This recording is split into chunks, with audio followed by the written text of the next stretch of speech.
नमस्कार दोस्तों, आप सभी का हमारे चैनल पर स्वागत है। दोस्तों, आज हम अपनी यात्रा में गढ़मुक्तेश्वर जाने वाले हैं। दोस्तों, इस समय मैं अंबाला रेलवे स्टेशन पर पहुंच चुका हूं। मैं अंबाला रेलवे स्टेशन से उधमपुर एक्सप्रेस द्वारा हापुड़ पहुंचूंगा। दोस्तों, आप देख सकते हैं मैं हापुड़ रेलवे स्टेशन पहुंच चुका हूं। यहां से मैं एक लोकल ट्रेन लूँगा और लोकल ट्रेन द्वारा गढ़मुक्तेश्वर जाऊंगा।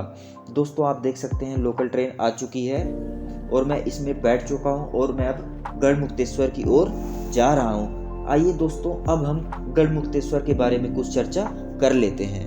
गढ़मुक्तेश्वर भारत के उत्तर प्रदेश राज्य के हापुड़ जिले में स्थित एक नगर है।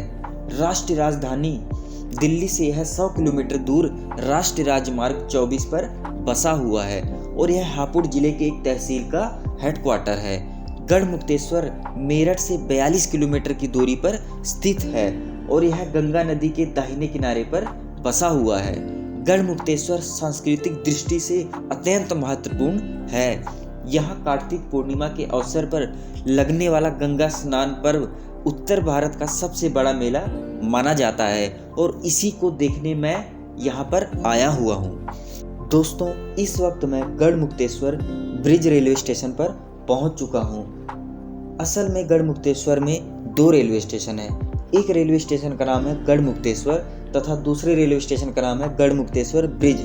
अगर आपको पहले ब्रिज घाट जाना है, जैसे कि मेरे को ब्रिज घाट सबसे पहले पहुंचना था, तो मैं इस रेलवे स्टेशन पर उतर चुका हूं। लेकिन अगर आपको सबसे पहले मेले में जाना है तो आपको गढ़मुक्तेश्वर रेलवे स्टेशन पर उतरना पड़ेगा, जो इस रेलवे स्टेशन से मात्र 6 किलोमीटर की दूरी पर स्थित है। दोस्तों, इस समय मैं गंगा किनारे ब्रिज घाट पर मौजूद हूँ। यहाँ पर बहुत ही अच्छा लग रहा है। दोस्तों, इसको मिनी हरिद्वार भी कहा जाता है।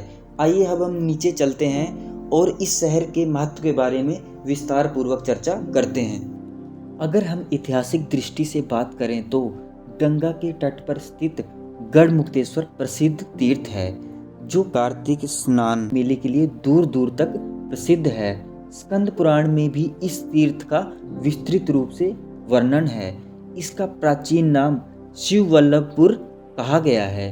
पौराणिक कथा है कि इस स्थान पर महादेव के गण दुर्वासा के शाप से मुक्त हुए थे और इसी कारण इसे मुक्तेश्वर कहा जाता है।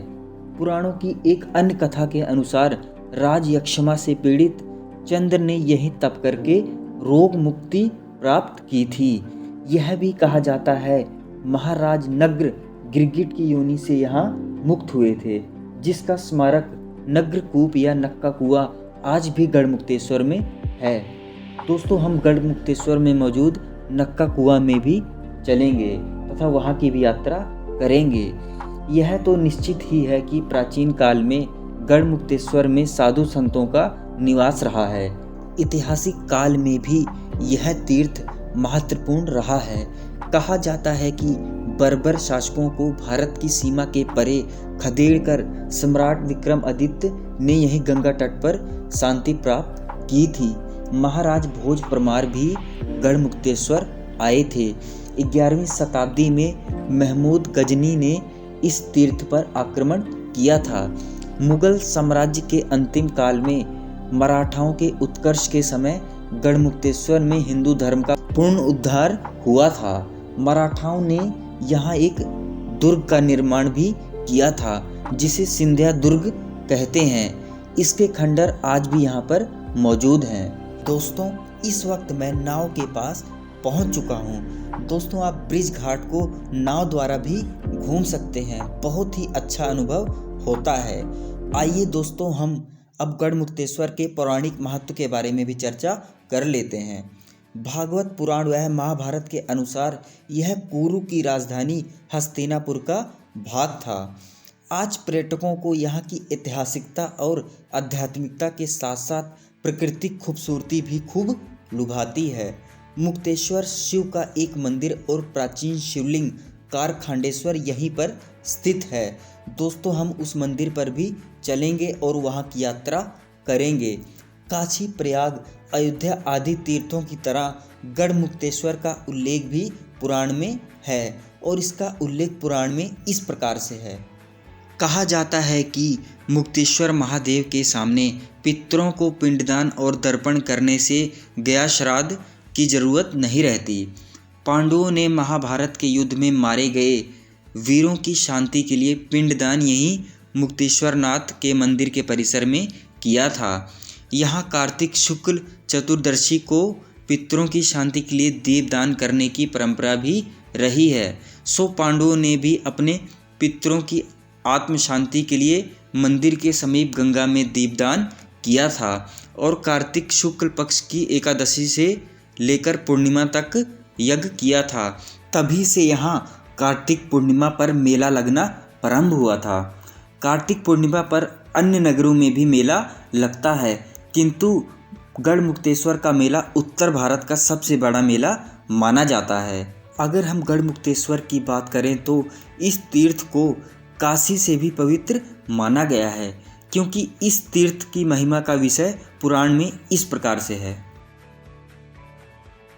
दोस्तों, हमने अपनी वीडियो में गढ़मुक्तेश्वर के बारे में काफ़ी महत्वपूर्ण चर्चा कर ली है। अब मैं अपनी यात्रा में कार्तिक पूर्णिमा के दौरान लगने वाले उत्तर भारत के सबसे बड़े मेले में जाऊंगा तथा उसके बाद यहाँ के पवित्र स्थान जैसे गंगा माता मंदिर तथा नक्का कुआ इत्यादि स्थलों पर मैं जाऊंगा। दोस्तों, इस समय मैं मौजूद हूँ ब्रिज घाट पर और मैंने आपको यहाँ की यात्रा करा दी है। दोस्तों, आपको हमारी ये वीडियो कैसी लगी कमेंट करके ज़रूर बताइए। अगर आप गढ़मुक्तेश्वर की और वीडियो देखना चाहते हैं तो हमारे चैनल को सब्सक्राइब करना ना भूलें। मिलते हैं अगली वीडियो में। धन्यवाद।